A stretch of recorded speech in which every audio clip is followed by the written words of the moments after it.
Hey guys, it's Will here. Welcome back to the channel. Now, the Orc Codex has been out a week now, and most of the rules were leaked a week before that, so we're starting to get familiar with what's in there, although it is still really early days. But what I wanted to do tonight is have a look at which clan is the best, and which clans are maybe not quite up to scratch. So I'm going to do this in the format of a top 7 list, because there are 7 clans, and top 7 or top 10 or top 5 seems to be a very popular format for things. So but before I start this, just want to say a couple of things. Firstly, I think none of these clans are terrible. It was actually really hard to work out, the bottom of the list, which clans, aren't quite so good, and almost didn't want to say which clan was the worst, because I think they all bring something nice to the table, and there's a lot less sort of duff choices compared to some armies like Space Marines and Chaos have a couple of options that really aren't very good for their chapter tactics or legion attributes. So with Orcs, I think they're all solid. The other thing I want to say is it is early days, so you may find that actually one that I've not thought is particularly good actually turns out to be really awesome because of some combination I've not seen, and that's great. This is just my opinion based on what I know so far. So if you think something different, then feel free to leave a comment and drop a like as well. Anyway, without further ado, let's start with number 7. So picking the bottom clan for this list was actually really tough, because I don't think any of them are bad. I just think some of them are not quite as good as others. And so taking into account not just the trait itself, but also the gubbinz they can have, the specific warlord trait, and the stratagems they can use, I've eventually decided that snake bites are going to be the bottom of the list.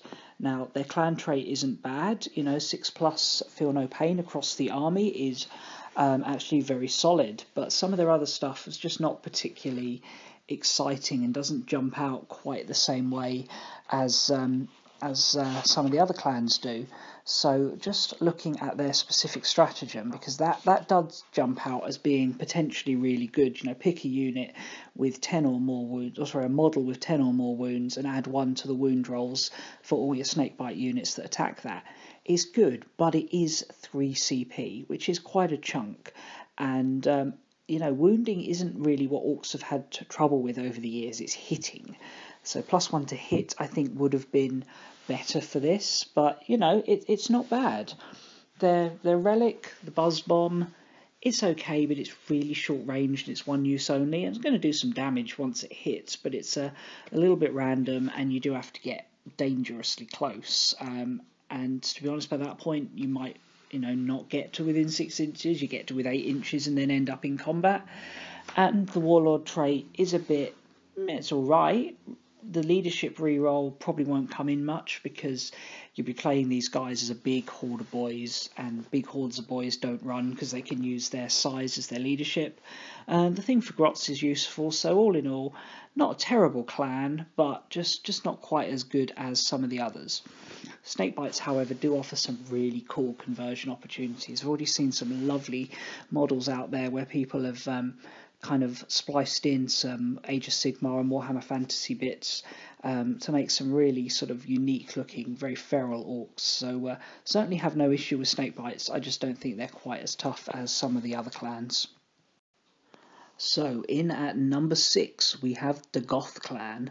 Now, exploding 6s on your melee attacks sounds pretty cool, but I feel like with Orcs, if all the attacks you already had weren't enough to kill the target, a few extras might not really make a big difference. And obviously it is a little bit random. So it's certainly not bad, and I think there are scenarios where it will be helpful, but I don't think it's going to make a big difference. Where Goths do have some strength, though, is in their specific stratagem. So this is the Scarboys. Now, Scarboys haven't been a thing since the 3rd edition Orc Codex, so I'm really pleased to see it making a comeback, even if it is only for Goths, but that is, nice and thematic. Only 1 CP and gives the unit +1 strength. And on a 30-man boys mob, that is really good. I can totally see people taking Goths at least partly for that. That's certainly good. Another reason you take Goths, obviously, you want to use Gazgothraka, and he's still a badass. He's very pointsy, but he is pretty cool. One of Goth's big letdowns, though, is in their warlord trait. And proper killie gives your warlord +1 attack. Not bad, you take it, it works well for orcs, but when you've got Might is Right, which is +1 to strength and attack on your generic trait, the literal only reason you would ever take the Goth one is if you were using a Goth character, which basically means you're using Ghazghkull. So, you know, Ghazghkull gets an extra attack, but every other Goth war boss gets an extra attack and strength. I mean, granted, they haven't got all the other stuff Ghazghkull has, but yeah, I just think other than Scarboys and Ghazghkull, Goths have a little bit disappointing, but there are some really cool things you can do with what they do have. I mean, Ghazghkull's +1 attack to units that charge nearby him is brilliant. You know, stack that nicely with Scarboys, and you've got a hell of a lot of attacks coming in there. But you know, not as many options as you have further up this list. Next up, at number 5, we've got the Freebooters. Now, these guys aren't really a proper clan, but they have all the rules and traits and bonuses for a clan, so I'm going to treat them as such for the purposes of this video. And they're +1 to hit if a friendly unit within 24 has destroyed an enemy unit already this phase, is really, really potentially very strong. Certain units love it. You know, anything in melee, the +1 to hit's great, and some of their shooty units as well. Tank busters were +1 to hit, looters were +1 to hit. Hey, you can even benefit from flash gits with this, because flash gits can get culture if they're freebooters, meaning that if they stand still, they could be at 3+ to hit. That's really quite strong. Now, it is going to take a little bit of precision to use, though. It's not as straightforward to use as something like Goths, where it's just exploding sixes. You know, you just get into combat and hit stuff. This, you're going to have to coordinate your attacks, which is maybe not the orkiest thing to do, but if you can pull it off, potentially really strong.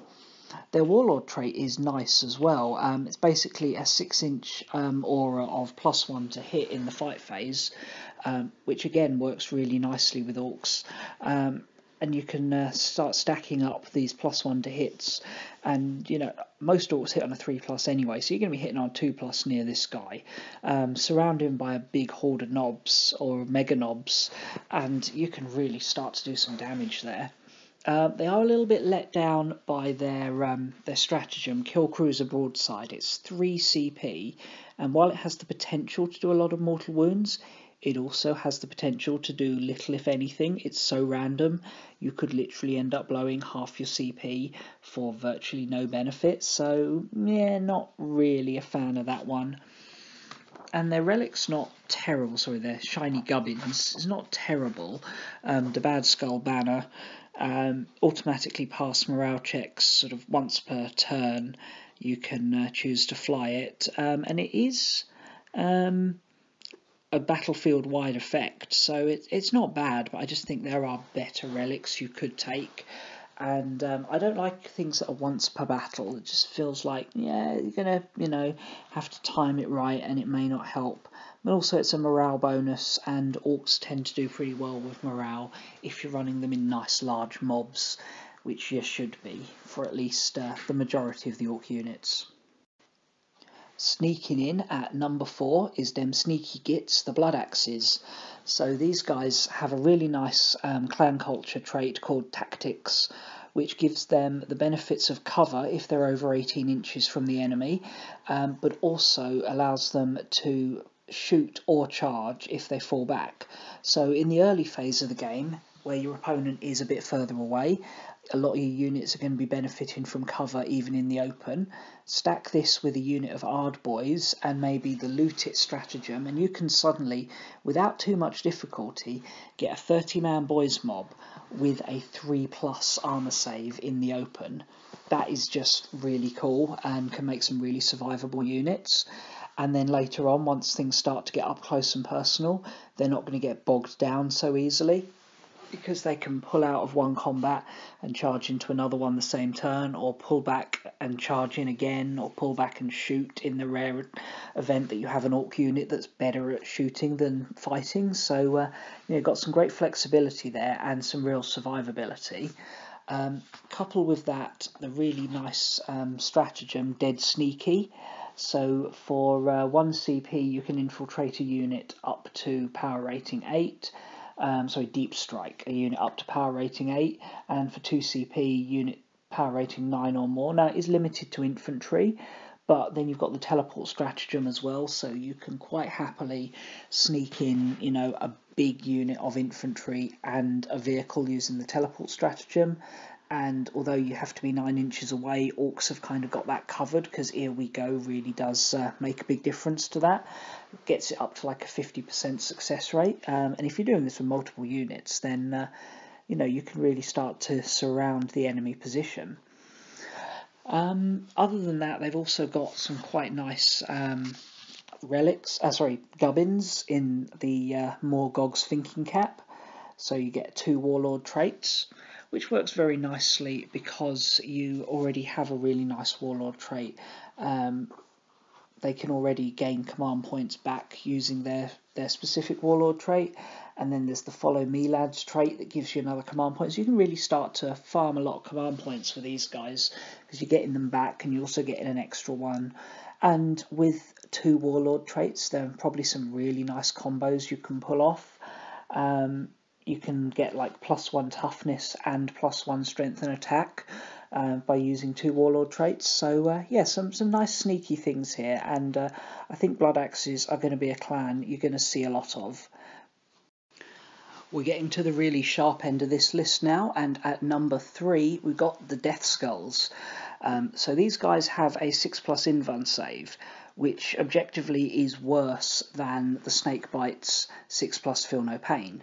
However, these guys also get to re-roll a single wound roll, damage roll and hit roll for each unit every time they shoot or fight. So this is kind of a variation on the Salamander trait, but a little bit better, because you get to re-roll a damage roll as well. And the Salamander trait is pretty decent, and this, you know, can really start to get you a lot of re-rolls. And finally, all their infantry gain "This is ours, Zogoth," so basically objective secured. So they get so many benefits from this that are going to benefit, like any unit is going to benefit from an invuln save in the orc list. Any unit is going to benefit from rerolls to hit, to wound and to damage. You know, it's really potentially very flexible army here. And then they've got some nice little tricks up their sleeve further down the line as well. So their specific stratagem, Wreckers, it is 2 CP, but you basically pick a unit and they re-roll to wound against vehicles for that phase, which can be really nice to help with orcs' lack of anti-tank abilities. You know, when you've got that one anti-tank unit, you really don't want it to mess up. Use this. Re-rolls is probably more valuable than +1 if you've got the right unit shooting at it. So certainly a good choice there, particularly for things like looters, tank busters, stuff that really, you know, comes in large quantities and wants to take down your vehicles. The fixer-uppers, the gubbin, it's all right. You know, nice to maybe give a war boss the ability to work like a mech as well, fix a unit that's nearby him, or make a mech just more reliable. But it's, you know, it's a take it or leave it. And then their warlord trait, opportunist, reroll. Let's see, wound rolls of 1 for the warlord against vehicles, but you can also snipe characters. So this, I think, only really works if you've got it's only really worth taking if you've got a big mech with a shock attack gun. And I know 6+ Stevo over on his channel had a really cool video about different warlord builds that I really enjoyed watching. So go and check it out after you've finished watching this and left a like. And this, you know, you can make a really nice big mech with a shock attack gun who's re-rolling to hit, re-rolling to wound, and then can snipe out characters. So certainly worth a look there. But on other warlords, probably not as valuable because it's more of a shooting trait, although it can help if you want to get your war boss's power claw through the side of a vehicle. But, you know, maybe not the strongest thing, but definitely their trait or their culture has so many benefits that are going to benefit so many units. It's well worth taking if you don't know what else to do with your culture. Now, number 2 on this list was a real sort of toss-up between these guys and Death Skulls, but in the end I think the Bad Moons just come out on top of the Death Skulls here. although their trait isn't quite as beneficial, reroll ones to hit with all your shooting is very nice. It's more how it interacts with their specific stratagem that can be really cool. So to start off with, reroll ones to hit is useful enough. Certain units will obviously benefit a lot more than others from it, and a lot of those rerolls aren't necessarily going to generate hits, because a lot of the time you're hitting on a 5 anyway, and this is obviously only in the shooting phase. But it does mean that any custom mega weapons, except custom mega cannons mounted on big mech guns, are going to be a little bit safer to use, because it becomes a 1 in 36 rather than a 1 in 6 chance of doing a mortal wound to yourself. But it's really their stratagem that is so good with this. So this stratagem is called Showing Off, and basically allows a unit to fire all its weapons for a second time. So not only are they better at shooting, but they get another opportunity to shoot. And you find the right unit for this. Tank busters and looters are the two that obviously come to mind, but I'm sure there's other things. It is limited to infantry, but you can really start to do some damage there and stack Daka on top of that. And there's no reason that you can't then combine that with the more Daka stratagem, which means the Daka goes off on a 5 rather than a 6. You can really make some holes with the shooting here. To top that off, they've got really solid shiny gubbin, the Gobshot Thunderbuss. So this replaces a custom shooter, so it's a 2-point item that it's replacing, and it's a heavy 2d6, range 12, strength 5, -1 AP weapon, which is solid enough, but it automatically hits the target. So you're just getting 2d6 automatic hits at strength 5 -1 AP. That's pretty awesome. And it's range 12, which means it's one of the few automatic hitting weapons that can deep strike and hit off the deep strike. Not necessarily how you'd want to use it, but certainly an option. I just think that's a really solid choice for a shooty warlord. And then they probably have the best warlord trait. Flat 4+ invuln save. Now, orcs really struggle to get invuns, so to get an invuln save on your warlord is really valuable, and I think this is going to be one that most Bad Moon players take unless they've got something sneaky up their sleeve. So yeah, without further ado, let's see who came out on top of the list.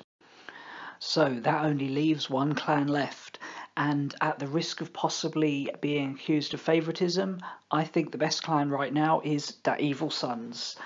That +1 to your movement, your run, and your charge, +2 to the movement if you are a speed freak unit, just makes these guys so fast. And combined with the new Deathkiller Wartrike, and just how important movement and getting places quickly, particularly on the charge, is for orcs, just gives these guys some really good manoeuvrability, which is going to lead to first turn charges. Now, first turn charges in the past, in previous editions of 40k, they were just a thing that didn't happen unless you went second and your opponent stepped up right into your charge range and you hit them with a fast unit. Now, even if your opponent is standing a little bit back from the front of their deployment zone, on some of the deployment maps, Evil Sun Speed Freak units can reliably pull off first turn charges. So for example, war bikes, you've got 16-inch move under Evil Suns. Even if you roll a below average, so you roll a 2 for your run, well that's 3, so you're already 19 inches up the board. And then an average charge is 7, so 8 because you get the +1, meaning you're now gone 27 inches up the board, and that's before you've used any rerolls with average to below average dice. Here we go on top of that, really nice, and obviously this is under the benefit of the Deathkiller Wartrike's ability to give units run charge if they are vehicles or speed freaks.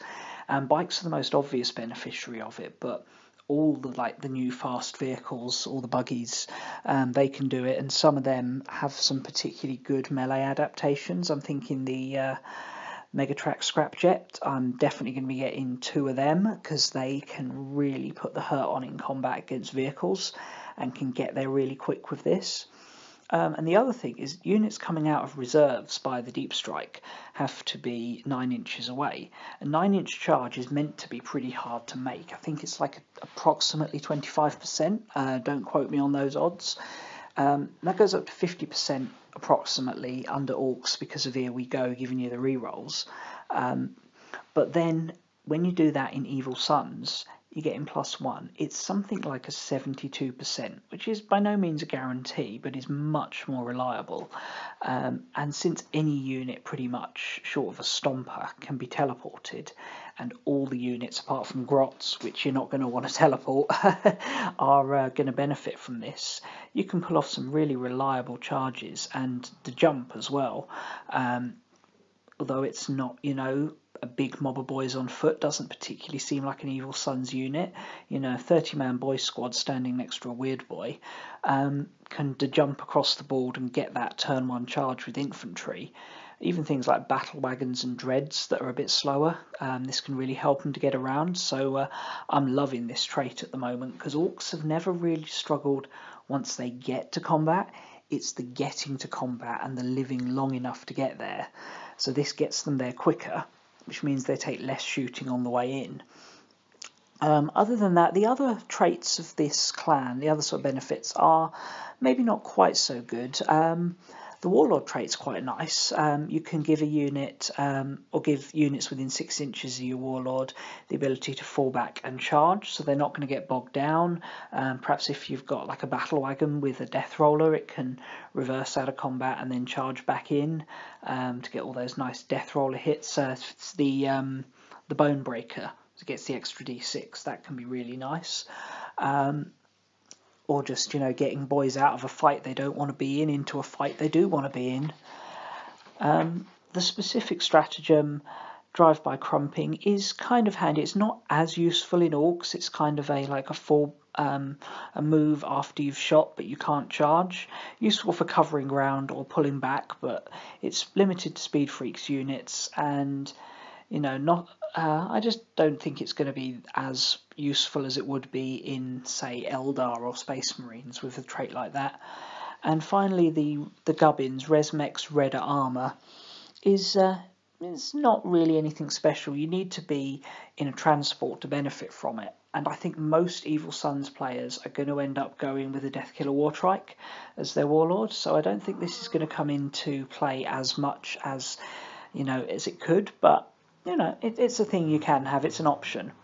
But yeah, I think the Evil Sons are a really strong choice, but I think all of these clans have a use, and I think a good player who's willing to look for the combos you can pull off and play to the army's strengths can make a good army out of any of these clans.